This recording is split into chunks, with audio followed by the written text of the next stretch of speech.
এদিকে আজকের সবচেয়ে বড় খবর, যা দেখলে রীতিমতো আপনাদের চোখ কপালে উঠে যাবে। খামেনির জানাজায় যে কোনো মুহূর্তে হামলা, একই বললেন ডোনাল্ড ট্রাম্প। ইরান কি ছেড়ে কথা বলবে? এ নিয়ে থাকবে আজকের একটি গুরুত্বপূর্ণ প্রতিবেদন। ইরানের দীর্ঘদিনের শাসক আয়াতুল্লাহ আলী খামেনির মৃত্যু এবং তার দাফন প্রক্রিয়া ঘিরে তৈরি হয়েছে উত্তেজনাকর পরিস্থিতি। ফেব্রুয়ারি মাসে ভয়াবহ মার্কিন ইসরায়েলি সামরিক অভিযানে খামেনির মৃত্যুর পর থেকেই গোটা মধ্যপ্রাচ্য এক গভীর অনিশ্চয়তার মুখে পড়েছে। সেই ধারাবাহিকতায় জুলাইয়ের শুরু থেকেই তেহরান সহ ইরানের বিভিন্ন প্রান্তে শুরু হয়েছে শেষকৃত্যের আনুষ্ঠানিকতা, যা বিশ্বজুড়ে এখন এক আতঙ্কের কেন্দ্রবিন্দুতে পরিণত হয়েছে। এই শোকের আবহ যখন শোক আর শোকে ভারী হয়ে উঠেছে, ঠিক তখনই আমেরিকার প্রেসিডেন্ট ডোনাল্ড ট্রাম্পের এক বিস্ফোরক মন্তব্য পরিস্থিতির মোড় পুরোপুরি ঘুরিয়ে দিয়েছে। ট্রাম্প দাবি করেছেন, খামেনির জানাজায় ইরানের বর্তমান পুরো নেতৃত্ব যখন এক জায়গায় সমবেত হয়েছে, তখন চাইলে আমেরিকা একটিমাত্র আঘাতেই তাদের সবাইকে নিশ্চিহ্ন করে দিতে পারত। তার এই ঔদ্ধত্যপূর্ণ বক্তব্য বিশ্বজুড়ে নতুন করে স্নায়ুযুদ্ধের ইঙ্গিত দিচ্ছে। এদিকে কোরআনের আয়াতে গোপন বার্তা, বাদ যায়নি সৌদি ও বাংলাদেশ। খামেনির জানাজায় বিশ্বকে চমকে দিল ইরানের নতুন কূটনীতি। এ নিয়ে থাকবে আজকের একটি গুরুত্বপূর্ণ প্রতিবেদন।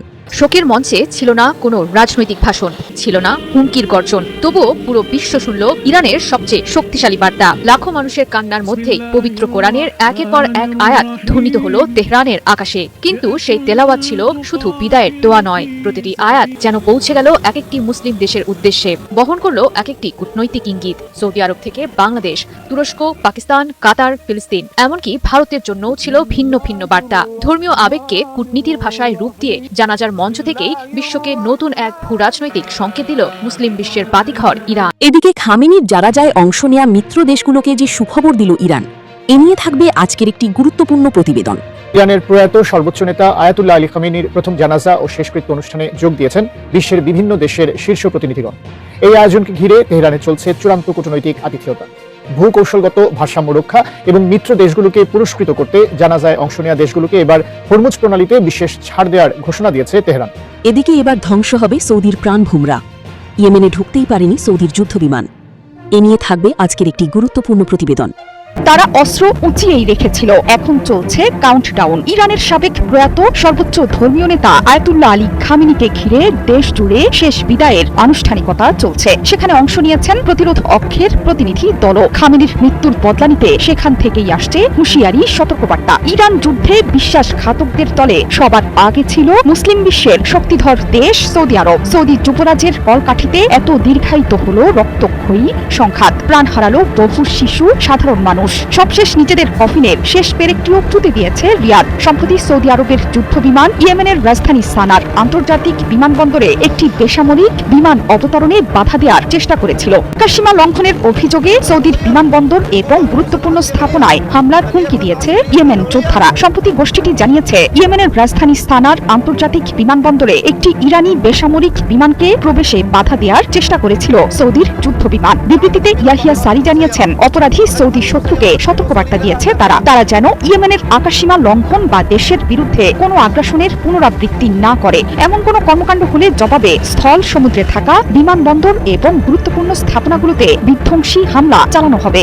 এদিকে ইরান পরের বার পরমাণু অস্ত্র হাতেই ফিরবে। ইরান এখন আরো বেশি শক্তিশালী। এ নিয়ে থাকবে আজকের একটি গুরুত্বপূর্ণ প্রতিবেদন।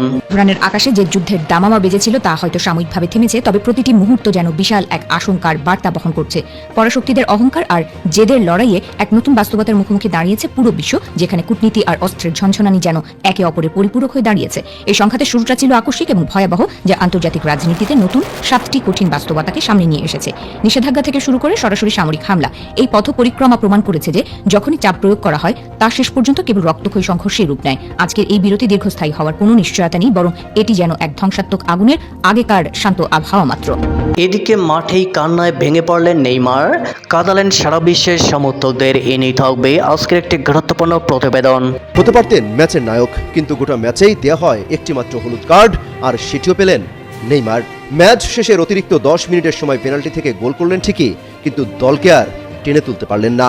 শেষ বাঁশি বাজার সাথে সাথে বাজলো সেলেসাওদের বিদায়ের সুর। 36 বছরের মধ্যেই প্রথম বিদায় নিতে হলো শেষ 16 থেকে। চোখের সামনে পুরো দলকে হালান ঝড়ে বিধ্বস্ত হতে দেখে মাঠেই কান্নায় ভেঙে পড়েন ব্রাজিলের হয়ে সর্বোচ্চ গোলদাতা নেইমার। চোখ মুছতে মুছতে এদিকে ইরানকে 20টি অত্যাধুনিক যুদ্ধ বিমান দিচ্ছে রাশিয়া। ঘুম হারাম ট্রাম্প ও নেতানিয়াহুর এ নিয়ে থাকবে আজকের একটি গুরুত্বপূর্ণ প্রতিবেদন। ইরানের শীর্ষ নেতা আয়াতুল্লাহ আলী খামেনির চিরবিদায় লগ্নে এক অভূতপূর্ব শোকের মহাসমুদ্রে পরিণত হয়েছে গোটা দেশ। গত 28শে ফেব্রুয়ারি মার্কিন ও ইসরায়েলি হামলায় এই প্রভাবশালী নেতার মৃত্যুর পর থেকেই পুরো ইরানে গভীর শোকের আবহ বিরাজ করছে। তেহরানের গ্রান্ড মোসাল্লায় আয়োজিত বিশেষ বিদায় অনুষ্ঠানে উপস্থিত লাখ লাখ মানুষের হৃদয় তীব্র রক্তক্ষরণ ঘটেছে। শোকের তীব্রতা এতটাই প্রবল ছিল যে ইরানের পার্লামেন্ট স্পিকার মোহাম্মদ বাগের গালিভাভ এবং পররাষ্ট্রমন্ত্রী আব্বাস আরাকাচি স্বয়ং চোখের জল ধরে রাখতে পারেননি। এই বিশেষ সময়টিতে কোনো ধরনের বিশৃঙ্খলা এড়াতে এবং সর্বোচ্চ নিরাপত্তা নিশ্চিত করতে কঠোর সতর্কতা অবলম্বন করে স্থানীয় প্রশাসন। তেহরানের গলি থেকে শুরু করে রাজপথ সবতে এখন মানুষের উপচে পড়া ঢল। ইরানের দীর্ঘদিনের শাসক আয়াতুল্লাহ আলী খামেনির মৃত্যু এবং তার দাফন প্রক্রিয়া ঘিরে তৈরি হয়েছে উত্তেজনাকর পরিস্থিতি। ফেব্রুয়ারি মাসে ভয়াবহ মার্কিন ইসরায়েলি সামরিক অভিযানে খামেনির মৃত্যুর পর থেকেই গোটা মধ্যপ্রাচ্য এক গভীর অনিশ্চয়তার মুখে পড়েছে। সেই ধারাবাহিকতায় জুলাইয়ের শুরু থেকেই তেহরান সহ ইরানের বিভিন্ন প্রান্তে শুরু হয়েছে শেষকৃত্যের আনুষ্ঠানিকতা, যা বিশ্বজুড়ে এখন এক আতঙ্কের কেন্দ্রবিন্দুতে পরিণত হয়েছে। এই শোকের আবহ যখন শোক আর শোকে ভারী হয়ে উঠেছে, ঠিক তখনই আমেরিকার প্রেসিডেন্ট ডোনাল্ড ট্রাম্পের এক বিস্ফোরক মন্তব্য পরিস্থিতির মোড় পুরোপুরি ঘুরিয়ে দিয়েছে। ট্রাম্প দাবি করেছেন, খামেনির জানাজায় ইরানের বর্তমান পুরো নেতৃত্ব যখন এক জায়গায় সমবেত হয়েছে, তখন চাইলে আমেরিকা একটিমাত্র আঘাতেই তাদের সবাইকে নিশ্চিহ্ন করে দিতে পারত। তার এই ঔদ্ধত্যপূর্ণ বক্তব্য বিশ্বজুড়ে নতুন করে স্নায়ুযুদ্ধের ইঙ্গিত দিচ্ছে। তবে ট্রাম্পের এই হুমকির পেছনে লুকিয়ে রয়েছে এক শীতল কূটনৈতিক হিসাব। তিনি খোলাখুলি বলেছেন, ইরানের পুরো নেতৃত্বকে নির্মূল করার মতো প্রযুক্তি ও শক্তি আমেরিকার হাতে থাকলেও তা তিনি করেননি। তার মতে সবাইকে মেরে ফেলে আলোচনার জন্য আর কোনো প্রতিপক্ষ অবশিষ্ট থাকবে না। আর তাই মূলত আলোচনার পথ খোলা রাখতেই তিনি এই ধ্বংসাত্মক পরিকল্পনা থেকে সরে এসেছেন। আলোচনার টেবিলে ইরানের পক্ষ থেকে আগ্রহের গুঞ্জন শোনা যাচ্ছে। খামেনির মৃত্যুতে শোকাতুর ইরান সরকার আপাতত এক সপ্তাহব্যাপী সংঘাত বিরতির ঘোষণা দিয়েছে। ট্রাম্পের দাবি, উভয় পক্ষই এই সময়ের মধ্যে একে অপরের উপর আক্রমণ না করার ব্যাপারে এক প্রকার অলিখিত সমঝোতায় পৌঁছেছে, যদিও এই শান্ত পরিবেশের আড়ালে বারুদ ঠাসা রয়েছে। এদিকে ইরানের রাস্তায় শোকাতুর মানুষের ঢল নিয়ে ট্রাম্পের সন্দেহের তীর আরও ধারালো হয়েছে। ট্রাম্প সরাসরি বলেছেন, যারা সেখানে কাঁদতে এসেছে তাদের কান্নাকাটি আসলে কৃত্রিম বা নাটকীয়। তার মতে দীর্ঘদিনের শাসকের প্রতি সাধারণ জনগণের মনে যে ঘৃণা ছিল, তা এই কান্নার আড়ালে ঢাকা পড়ছে না। তার এই মন্তব্য ইরানবাসীর আবেগ এবং দেশটির রাজনৈতিক বাস্তবতাকে নতুন এক বিতর্কের মুখে ঠেলে দিয়েছে। খামেনির ছেলে মুস্তাফা খামেনি পর্যন্ত নিরাপত্তার ভয় এই দাফন প্রক্রিয়ায় সরাসরি সশরীরে উপস্থিত থাকতে পারেননি।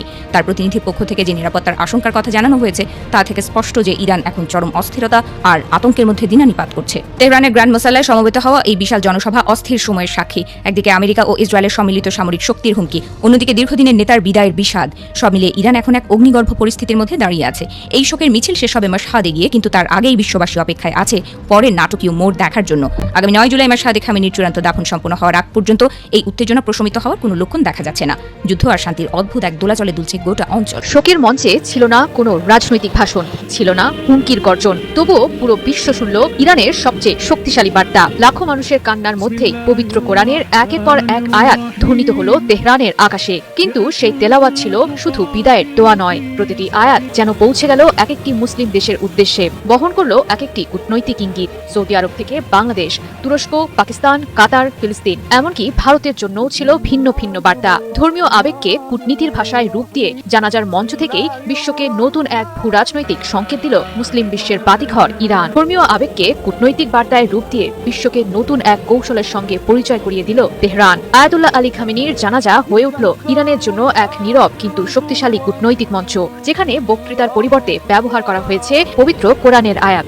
আর প্রতিটি আয়াতের মধ্যেই লুকিয়েছিল নির্দিষ্ট দেশের জন্য পৃথক রাজনৈতিক বার্তা। জানা যায়, অংশ নিতে বিশ্বের বিভিন্ন মুসলিম দেশের প্রতিনিধি তেহরানে উপস্থিত হন। তাদের মধ্যে ছিলেন সৌদি আরবের উপপররাষ্ট্রমন্ত্রী ওয়ালিদ আল খুরাইজির নেতৃত্বাধীন প্রতিনিধি দলও। তারা যখন শহীদ খামেনির প্রতি শেষ শ্রদ্ধা জানাচ্ছিলেন, তখন তেলাওয়াত করা হয় পবিত্র কোরআনের সূরা আল ইমরানের 13 নম্বর আয়াত, যে আয়াতে সত্য ও মিথ্যার শক্তির মুখোমুখি অবস্থানের কথা উল্লেখ রয়েছে। বিশ্লেষকদের মতে এই আয়াতের মাধ্যমে ইরান কূটনৈতিক ভাষায় সৌদি আরবকে স্মরণ করিয়ে দিয়েছে অতীতের দ্বন্দ্ব এবং বর্তমান বাস্তবতার কথা। সম্পর্ক উন্নয়নের প্রচেষ্টা চললেও পুরনো রাজনৈতিক হিসাব এখনো শেষ হয়ে যায়নি, সেই ইঙ্গিতও স্পষ্ট ছিল এই নির্বাচন করা আয়াতে। তুরস্কের প্রতিনিধিদের সামনে তেলাওয়াত করা হয় সংগ্রাম, জিহাদ এবং মুমিনদের মর্যাদা সম্পর্কিত আয়াত। কাতার ও আফগানিস্তানের জন্য পাঠ করা হয় বিজয়ের সুসংবাদের আয়াত। যেন বার্তা একটাই, দীর্ঘ সংগ্রামের পরও বিজয় শেষ পর্যন্ত ধৈর্যশীলদের পক্ষেই আসে। ফিলিস্তিনের জন্য নির্বাচন করা হয় মসজিদুল আকসার বরকত এবং পবিত্রতার আয়াত। বিশ্লেষকদের মতে এটি শুধু ফিলিস্তিনিদের প্রতি সংহতি নয়, বরং ইসরায়েলের প্রতিও একটি স্পষ্ট রাজনৈতিক বার্তা। একইভাবে বাংলাদেশের জন্য তেলাওয়াত করা হয় শহীদদের জীবিত থাকার আয়াত, যা আত্মত্যাগ ও ইমানের মর্যাদার প্রতীক হিসেবে বিবেচিত হয়। ভারতের জন্য ছিল ভয় না পাওয়ার আহ্বান জানানো আয়াত, আর পাকিস্তানের উদ্দেশ্যে পাঠ করা হয় এমন আয়াত যেখানে কঠিন পরিস্থিতির মধ্যেও আল্লাহর নিরাপত্তা ও সাহায্যের প্রত্যাশার কথা বলা হয়েছে। বিশ্লেষকদের মতে প্রতিটি দেশের জন্য আলাদা আয়াত নির্বাচন ছিল পূর্ব পরিকল্পিত এবং অত্যন্ত সচেতন কূটনৈতিক পদক্ষেপ। কোনো আনুষ্ঠানিক ভাষণ ছাড়াই ধর্মীয় ভাষার মাধ্যমে ইরান তুলে ধরেছে নিজেদের রাজনৈতিক অবস্থান, আঞ্চলিক দৃষ্টিভঙ্গি এবং ভবিষ্যৎ বার্তা। ইরান যুক্তরাষ্ট্র সংঘাতের প্রথম দিনই নিহত হন দেশটির সর্বোচ্চ নেতা আয়াতুল্লাহ আলী খামিনি সহ শীর্ষ পর্যায়ের 40 জন ব্যক্তি। নিহতের 4 মাস পর তেহরানের গ্র্যান্ড মোসল্লায় লাখো মানুষের উপস্থিতিতে আয়োজিত হচ্ছে প্রয়াত সর্বোচ্চ নেতার প্রথম জানাজা ও শেষকৃত্য অনুষ্ঠান। টানা 7 দিন ব্যাপী চলবে এই আনুষ্ঠানিকতা। এ উপলক্ষে বিশ্বের প্রায় 100টি দেশের শীর্ষ প্রতিনিধিরা উপস্থিত হয়েছেন তেহরানে। কৃতজ্ঞতা স্বরূপ অংশ নেওয়া দেশগুলোর জন্য এক বিশেষ উদ্যোগ নিয়েছে দেশটি। ইরানের প্রয়াত সর্বোচ্চ নেতা আয়াতুল্লাহ আলী খামিনির রাষ্ট্রীয় শোক ও দাফনের আনুষ্ঠানিকতায় যোগ দেওয়ায় বিশ্বের 70টির বেশি দেশের প্রতিনিধিদের ধন্যবাদ জানিয়েছেন দেশটির পররাষ্ট্রমন্ত্রী আব্বাস আরাকচি। তিনি বলেছেন, এসব দেশের অংশগ্রহণ ইরানের সঙ্গে তাদের দ্বিপক্ষীয় সম্পর্কের ইতিহাসে একটি চিরস্থায়ী স্মৃতি হয়ে থাকবে। আরাকচি আরও বলেন, তাদের সর্বোচ্চ নেতার প্রতি সম্মান জানাতে যারা এসেছেন তাদের মধ্যে আরব ভাইয়েরাও রয়েছেন। তাদের এই উপস্থিতি ইরানকে আনন্দিত করেছে। এই ঐতিহাসিক স্মৃতি তাদের পারস্পরিক সম্পর্কের পথ চলায় আজীবন অম্লান থাকবে। এদিকে বেইজিং এ অনুষ্ঠিত ওয়ার্ল্ড পিস ফোরামে অংশ নিয়ে ইরানি রাষ্ট্রদূত আব্দুল রেজা রহমানি ফাজলি বলেন, হরমুজ প্রণালী দিয়ে চলাচলকারী বাণিজ্যিক জাহাজের উপর নতুন সার্ভিস ফি আরোপ করতে যাচ্ছে ইরান। তবে যেসব দেশ সাম্প্রতিক সংকটে ইরানের পাশে দাঁড়িয়েছিল তাদের জন্য বিশেষ সুবিধা দেওয়া হবে। রাষ্ট্রদূত বলেন, এই গুরুত্বপূর্ণ জলপথের জন্য নতুন ব্যবস্থাপনা তৈরিতে ওমানের সঙ্গে যৌথ অংশীদারিত্ব ও সহযোগিতার ভিত্তিতে কাজ করছে তেহরান। হরমুজ প্রণালীর একটি অংশ তাদের জলসীমার মধ্যে পড়ে, তাই ইরান অবশ্যই সেখানে সার্ভিস ফি ধার্য করবে। তবে তিনি স্পষ্ট করে বলেন, এটি কোনো টোল বা জোরপূর্বক কর নয়, তবে মিত্র দেশগুলোর জন্য রয়েছে ভিন্ন ব্যবস্থা। নতুন ব্যবস্থাপনার উদ্দেশ্য ব্যাখ্যা করে ফাজলি বলেন, হরমুজ প্রণালী দিয়ে নিরাপদ যাতায়াত নিশ্চিত করা, নৌযানগুলোর চলাচল তদারকি করা এবং বিপুল সংখ্যক জাহাজের কারণে পরিবেশের ওপর যে ক্ষতিকর প্রভাব পড়ছে তা মোকাবিলা করাই তাদের লক্ষ্য।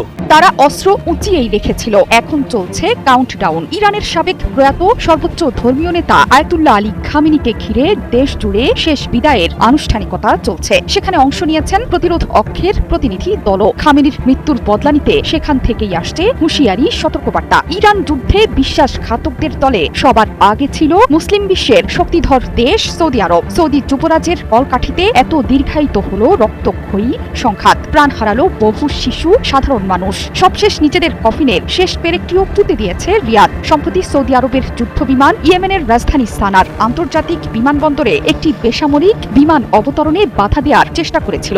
আকাশসীমা লঙ্ঘনের অভিযোগে সৌদির বিমানবন্দর এবং গুরুত্বপূর্ণ স্থাপনায় হামলার হুমকি দিয়েছে ইয়েমেন যোদ্ধারা। সম্প্রতি গোষ্ঠীটি জানিয়েছে, ইয়েমেনের রাজধানী সানার আন্তর্জাতিক বিমানবন্দরে একটি ইরানি বেসামরিক বিমানকে প্রবেশে বাধা দেওয়ার চেষ্টা করেছিল সৌদির যুদ্ধ বিমান। বিবৃতিতে ইয়াহিয়া সারি জানিয়েছেন, অপরাধী সৌদি শত্রুকে সতর্কবার্তা দিয়েছে তারা যেন ইয়েমেনের আকাশসীমা লঙ্ঘন বা দেশের বিরুদ্ধে কোনো আগ্রাসনের পুনরাবৃত্তি না করে। এমন কোনো কর্মকাণ্ড হলে জবাবে স্থল সমুদ্রে থাকা বিমানবন্দর এবং গুরুত্বপূর্ণ স্থাপনাগুলোতে বিধ্বংসী হামলা চালানো হবে।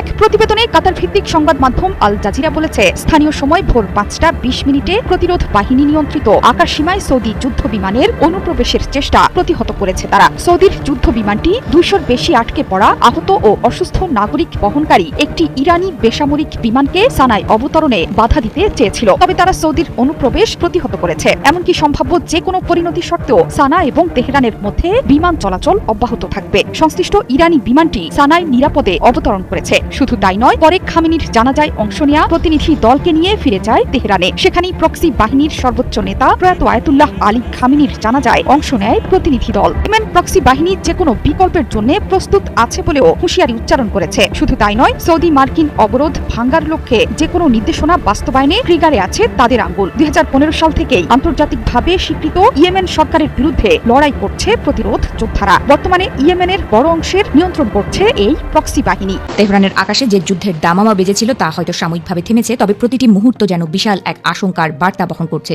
পরাশক্তিদের অহংকার আর জেদের লড়াইয়ে এক নতুন বাস্তবতার মুখোমুখি দাঁড়িয়েছে পুরো বিশ্ব, যেখানে কূটনীতি আর অস্ত্রের ঝনঝনানি যেন একে অপরের পরিপূরক হয়ে দাঁড়িয়েছে। এই সংঘাতের শুরুটা ছিল আকস্মিক এবং ভয়াবহ, যা আন্তর্জাতিক রাজনীতিতে নতুন 7টি কঠিন বাস্তবতাকে সামনে নিয়ে এসেছে। নিষেধাজ্ঞা থেকে শুরু করে সরাসরি সামরিক হামলা, এই পথ পরিক্রমা প্রমাণ করেছে যে যখনই চাপ প্রয়োগ করা হয় তা শেষ পর্যন্ত কেবল রক্তক্ষয়ী সংঘর্ষের রূপ নেয়। আজকের এই বিরতি দীর্ঘস্থায়ী হওয়ার কোনো নিশ্চয়তা নেই, বরং এটি যেন এক ধ্বংসাত্মক আগুনের আগেকার শান্ত আবহাওয়া মাত্র। ইতিহাসের পাতায় চোখ রাখলে দেখা যায় পরাশক্তিরা আগেও যুদ্ধক্ষেত্র থেকে পিছু হটেছে, কিন্তু কিন্তু এবারের পরিস্থিতি ছিল ভিন্ন। মার্কিন যুক্তরাষ্ট্র এবং ইসরায়েলের সম্মিলিত সামরিক শক্তি ইরানে চরম আঘাত হানলেও তারা তাদের চূড়ান্ত লক্ষ্য অর্জনে ব্যর্থ হয়েছে। চরম রক্তক্ষয় আর অনিশ্চয়তার মুখে দাঁড়িয়ে তারা শেষ পর্যন্ত যুদ্ধের ময়দান থেকে সরে এসে আলোচনার টেবিলে বসতে বাধ্য হয়েছে, যা আধুনিক বিশ্ব রাজনীতির এক বড় মোড়। কূটনীতির এই প্রত্যাবর্তন যেন অষ্টাদশ কিংবা ঊনবিংশ শতাব্দীর সেই পুরনো দিনের কথা মনে করিয়ে দেয়, যখন চরম শত্রুর সঙ্গে আপোষ করা ছিল টিকে থাকার একমাত্র পথ। ইরান এবং তার প্রতিপক্ষ একে অপরকে সমান মর্যাদা দিতে বাধ্য হয়েছে, কারণ তারা বুঝেছে যে যুদ্ধের চেয়ে আলোচনার মাধ্যমে সমঝোতা অনেক বেশি লাভজনক। তবে এই সমঝোতা কেবলই সময়ক্ষেপণ নাকি দীর্ঘস্থায়ী শান্তির সূচনা, তা নিয়ে সংশয় থেকেই যাচ্ছে। যুদ্ধের মাঠে টিকে থাকার প্রধান মন্ত্র এখন মানুষের মনোবল এবং ক্ষয়ক্ষতির সয়ে নেওয়া ক্ষমতা। যুক্তরাষ্ট্র এবং ইসরায়েলের মতো উন্নত দেশগুলো যখন জানমালের বড় ধরনের ক্ষতির আশঙ্কায় পিছু হটেছে, ইরান তখন ধৈর্যের এক নতুন দৃষ্টান্ত স্থাপন করেছে। রাজনৈতিক নেতাদের হত্যার মতো ট্র্যাজেডি সত্ত্বেও ইরানি নেতৃত্বের ভেঙে না পড়া পুরো বিশ্বের সামরিক কৌশলবিদদের নতুন করে ভাবতে বাধ্য করেছে। পারমাণবিক অস্ত্রের হুমকি এই খেলায় নতুন এক জটিলতার সৃষ্টি হয়েছে। একদিকে ভয়, অন্যদিকে টিকে থাকার লড়াই। এ যেন এক অদৃশ্য দাবা খেলা, যেখানে পারমাণবিক অস্ত্র থাকা সত্ত্বেও কেউ তা ব্যবহারের সাহস দেখাচ্ছে না, কারণ এই মারণাস্ত্র ব্যবহারের ফলাফল হবে বিধ্বংসী, যা জয় পরাজয় সীমানা ছাপিয়ে পুরো মানব সভ্যতাকে অনিশ্চয়তার অন্ধকারে ঠেলে দেবে। যুদ্ধের এই যুগে প্রচারণার ঝড়ে আকাশ বাতাস ভারী হলেও শেষ পর্যন্ত তা অকার্যকর প্রমাণিত হয়েছে। কৃত্রিম বুদ্ধিমত্তা কিংবা মনস্তাত্ত্বিক চাপ প্রয়োগের প্রযুক্তি থাকা সত্ত্বেও মানুষের দৃঢ় ইচ্ছা শক্তিকে দমানো যায়নি। ইউক্রেন থেকে ইরান সর্বত্রই যেন প্রমাণিত হচ্ছে যে তথ্য আর প্রযুক্তি যুদ্ধের ময়দানে বড় ভূমিকা রাখলেও চূড়ান্ত সিদ্ধান্তে তার প্রভাব সীমিত। সংঘাতের এই মরীচিকা থেকে বেরিয়ে আসা শুরু করার চেয়েও অনেক বেশি কঠিন। যুক্তরাষ্ট্র এবং তাদের মিত্ররা যখন পিছু হাঁটার উপায় খুঁজছে, তখন ইরান নিজের অবস্থানে অবিচল। এই ভঙ্গুর শান্তি কতদিন টিকবে কিংবা পুনরায় কখন বারুদের গন্ধে ভারী হবে মধ্যপ্রাচ্যের আকাশ, তা এখন কেবল সময়ের অপেক্ষা। এক ধ্বংসাত্মক যুদ্ধের পর পৃথিবী এখন এক শ্বাসরুদ্ধকর অনিশ্চয়তার দোলাচলে দুলছে। ম্যাচের নায়ক, কিন্তু গোটা ম্যাচেই দেয়া হয় একটি মাত্র হলুদ কার্ড, আর সেটিও পেলেন নেইমার। ম্যাচ শেষের অতিরিক্ত 10 মিনিটের সময় পেনাল্টি থেকে গোল করলেন ঠিকই, কিন্তু দলকে আর টেনে তুলতে পারলেন না। শেষ বাঁশি বাজার সাথে সাথে বাজলো সেলেসাওদের বিদায়ের সুর। 36 বছরের মধ্যেই প্রথম বিদায় নিতে হলো শেষ 16 থেকে। চোখের সামনে পুরো দলকে হালান্ড ঝড়ে বিধ্বস্ত হতে দেখে মাঠেই কান্নায় ভেঙে পড়েন ব্রাজিলের হয়ে সর্বোচ্চ গোলদাতা নেইমার। চোখ মুছতে মুছতে নিজেই আবার সান্ত্বনা দিচ্ছেন সতীর্থদের, তবে মুখ থেকে কোনো কথাই বের হচ্ছে না। হয়তো ভাবছিলেন বিশ্বকাপের মঞ্চে আর নামা হবে না, সেই ম্যাচটি এত দ্রুত চলে আসবে সেটাও হয়তো কল্পনাই করেননি নেইমার। 68 মিনিটের মাথায় যখন তিনি নামলেন, তখনও 0-0 গোলের ব্যবধানে ব্রাজিল নরওয়ে। এরপর মাঠে নেমে কোনো ক্যামিও দেখাতে পারলেন না নেইমার। বিশ্বের কোটি কোটি ভক্তের আক্ষেপ, শোকেসে সাজিয়ে রাখার জন্যই কি নেইমারকে দলে রাখা হয়েছিল? আজকের ম্যাচে শুরুর একাদশে নেইমারকে রাখা গেলে হয়তো পেনাল্টিটা মিস হতো না। ম্যাচ শেষে নির্বাক চলচ্চিত্রের প্রধান চরিত্রে যেন আবির্ভাব হলেন কার্লো আনচেলত্তি। কোনো জবাব নেই। তিনিও হয়তো ভাবছেন যে নেইমারকে শোকেসে রেখেছিলাম ঠিক যেন পারমাণবিক বোমা হয়ে মাঠে ফিরবেন, কিন্তু কথা রাখেননি নেইমার। তিনি জ্বলে ওঠার বিন্দুমাত্র চেষ্টাটুকু করলেন না। ফলে বিদায় ব্রাজিল, বিদায় 5 বারের বিশ্ব চ্যাম্পিয়নরা। এদিকে ইরানকে 20টি অত্যাধুনিক যুদ্ধ বিমান দিচ্ছে রাশিয়া। ঘুম হারাম ট্রাম্প ও নেতানিয়াহুর। ইরানের জন্য অর্ডার করা 20টি Su-35 যুদ্ধ বিমানের প্রথম ব্যাচের উৎপাদন সম্পন্ন করেছে রাশিয়া। মধ্যপ্রাচ্যে চলমান ভূ রাজনৈতিক উত্তেজনার মধ্যে ইরানের বিমান বাহিনী আধুনিকায়নের প্রচেষ্টা, এটিকে একটি গুরুত্বপূর্ণ মাইলফলক হিসাবে দেখা হচ্ছে। প্রতিরক্ষা বিষয়ক সাময়িকী মিলিটারি ওয়াচ ম্যাগাজিন জানিয়েছে, চূড়ান্ত হস্তান্তরের আগে এগুলো বর্তমানে রাশিয়াতেই রয়েছে এবং সংশ্লিষ্ট ব্যয়ভার বহন করেছে ইরানের প্রতিরক্ষা মন্ত্রণালয়। এর আগে ফাঁস হওয়া কিছু রুশ নথিতে ইঙ্গিত পাওয়া গিয়েছিল যে ইরানের জন্য অন্তত 16টি Su-35 উৎপাদনের কাজ চলছিল। সর্বশেষ তথ্য অনুযায়ী প্রথম ব্যাচের 20টি বিমান এখন প্রস্তুত। সামরিক বিশ্লেষকদের মতে ইরানের জন্য Su-35 সরবরাহ রাশিয়ার জন্য একটি বড় অগ্রাধিকার। ফলে আগামী কয়েক বছর রাশিয়ার নিজস্ব বিমান বাহিনীর জন্য নতুন Su-35 সরবরাহ করা কিছুটা কমে যেতে পারে। ফাঁস হওয়া বিভিন্ন নথি অনুযায়ী ইরান মোট 48টি Su-35 যুদ্ধ বিমান কেনার পরিকল্পনা করেছে। ইরানের শীর্ষ নেতা আয়াতুল্লাহ আলী খামেনির চিরবিদায় লগ্নে এক অভূতপূর্ব শোকের মহাসমুদ্রে পরিণত হয়েছে গোটা দেশ। গত 28 ফেব্রুয়ারি মার্কিন ও ইসরায়েলি হামলায় এই প্রভাবশালী নেতার মৃত্যুর পর থেকেই পুরো ইরানে গভীর শোকের আবহ বিরাজ করছে। তেহরানের গ্রান্ড মোসাল্লায় আয়োজিত বিশেষ বিদায় অনুষ্ঠানে উপস্থিত লাখ লাখ মানুষের হৃদয় তীব্র রক্তক্ষরণ ঘটেছে। শোকের তীব্রতা এতটাই প্রবল ছিল যে ইরানের পার্লামেন্ট স্পিকার মোহাম্মদ বাগের গালিভাফ এবং পররাষ্ট্রমন্ত্রী আব্বাস আরাকাচি স্বয়ং চোখের জল ধরে রাখতে পারেননি। এই বিশেষ সময়টিতে কোনো ধরনের বিশৃঙ্খলা এড়াতে এবং সর্বোচ্চ নিরাপত্তা নিশ্চিত করতে কঠোর সতর্কতা অবলম্বন করে স্থানীয় প্রশাসন। তেহরানে গলি থেকে শুরু করে রাজপথ সর্বত্র এখন মানুষের উপচে পড়া ঢল। তেহরানের গভর্নর মোহাম্মদ সাদেক মোতামাদিয়ান ঘোষণা করেছেন, বর্তমান পরিস্থিতি বিবেচনায় পুরো অঞ্চলে সর্বোচ্চ নিরাপত্তা বলয় তৈরি করা হয়েছে। শোকাতুর তেহরানের প্রতিটি প্রদীপ আজ প্রয়াত নেতার স্মৃতি রক্ষায় প্রতীকে পরিণত হয়েছে। আয়াতুল্লাহ খামিনির এই স্মরণসভা আধুনিক ইরানের ইতিহাসে অন্যতম বৃহত্তম আন্তর্জাতিক সমাবেশে রূপ নিয়েছে, যেখানে বিশ্বের প্রায় 100টি দেশ থেকে বিভিন্ন পর্যায়ে প্রতিনিধিরা অংশ নিচ্ছেন। রাশিয়া নিরাপত্তা পরিষদের উপপ্রধান দিমিত্রি মেদভেদেভ ছাড়াও পাকিস্তান, ইরাক, আর্মেনিয়া ও তাজিকিস্তানের মতো দেশগুলোর রাষ্ট্রনেতারা সশরীরে উপস্থিত হয়ে শ্রদ্ধা জানিয়েছেন। মুসলিম বিশ্বের এই সংকটময় মুহূর্তে বিভিন্ন দেশের এমন সরব উপস্থিতি আন্তর্জাতিক রাজনীতিতে এক নতুন সমীকরণের ইঙ্গিত দিচ্ছে। ভারতের পক্ষ থেকে একটি উচ্চ পর্যায়ের প্রতিনিধি দল তেহরানে রয়েছেন। দেশটির পররাষ্ট্র প্রতিমন্ত্রী পবিত্র মার্গারিটা এবং বিহারের গভর্নর লেফটেন্যান্ট জেনারেল অবসরপ্রাপ্ত সৈয়দ আতা হাসনাইন উপস্থিত হয়ে শোক সন্তপ্ত ইরানের প্রতি গভীর সমবেদনা জানিয়েছেন। ইরানের ভারতীয় দূতাবাস নিশ্চিত করেছে, ভারতের বিভিন্ন রাজনৈতিক ব্যক্তিত্ব ও প্রতিনিধিরা প্রয়াত নেতার প্রতি শেষ শ্রদ্ধা জানাতে এই মহৎ আয়োজনে শামিল হয়েছেন। এদিকে ইরানের প্রয়াত সর্বোচ্চ নেতা আয়াতুল্লাহ খামিনির জানাজায় অংশ নিয়ে অঝরে কেঁদেছেন তার 3 ছেলে মোস্তফা, মাসুদ ও মেয়াসাম খামিনি। তেহরানের ইমাম খামিনি গ্রান্ড মোসাল্লায় অনুষ্ঠিত এই বিদায়ী অনুষ্ঠানে খামিনি পরিবারের 4 সদস্যের কফিন রাখা হয়েছিল। তবে বাবার এই জানাজায় উপস্থিত ছিলেন না খামিনির স্থলাভিষিক্ত হওয়া ইরানের বর্তমান সর্বোচ্চ নেতা রাহবার ও তার অপর ছেলে মোস্তফা খামিনি। জানাজায় অংশ নেওয়া ছেলেদের মধ্যে বড় ছেলে মোস্তফা রাজনৈতিকভাবে সক্রিয় না হলেও একজন প্রভাবশালী শিয়া ধর্মগুরু। তৃতীয় ছেলে মাসুদ খামিনির কর্ম সংরক্ষণ ও প্রকাশনা কার্যালয় পরিচালনার মাধ্যমে একটি বিশাল প্রচার যন্ত্র নিয়ন্ত্রণ করেন। আর সবচেয়ে ছোট ছেলে মেয়াসাম নিজেকে জনসাধারণের সামনে আড়ালে রাখতেই পছন্দ করেন। এছাড়া অনুষ্ঠানে মোস্তফার শ্বশুর এবং খামিনির জামাতা গোলা পায়েগানি উপস্থিত ছিলেন, যার 4 বছরের নাতনির মরদেহ সেখানে রাখা ছিল। এই অভূতপূর্ব বিদায় কেবল একজন নেতার প্রস্থান নয়, বরং সমগ্র ইরানের জাতীয় ঐক্য ও প্রতিরোধের এক নতুন অধ্যায়ের সূচনা। ইতিহাসের এক চরম সংকটকাল দাঁড়িয়ে কোটি মানুষের অশ্রুজ্জ্বল চোখ আর আকাশ বাতাস কাঁপানো স্লোগান প্রমাণ করে দিল, নেতৃত্বের অবসান ঘটলেও যে আদর্শ তিনি রেখে গেছেন তা প্রতিটি ইরানি হৃদয়ে চিরকাল অম্লান থাকবে। আন্তর্জাতিক পরিমণ্ডলে বন্ধু রাষ্ট্রগুলোর এই জোরালো সংহতি ইরানকে এক নতুন শক্তিতে বলীয়ান করেছে। শোকের এই মহাসমুদ্রকে শক্তিতে রূপান্তর করে সব ধরনের বহিঃশত্রু হুমকি ও ষড়যন্ত্রের মুখে মাথা নত না করার এবং সার্বভৌমত্ব রক্ষার এক ইস্পাত কঠিন শপথ নিয়ে ইরান তার আগামী দিনের পথ চলা শুরু করলো।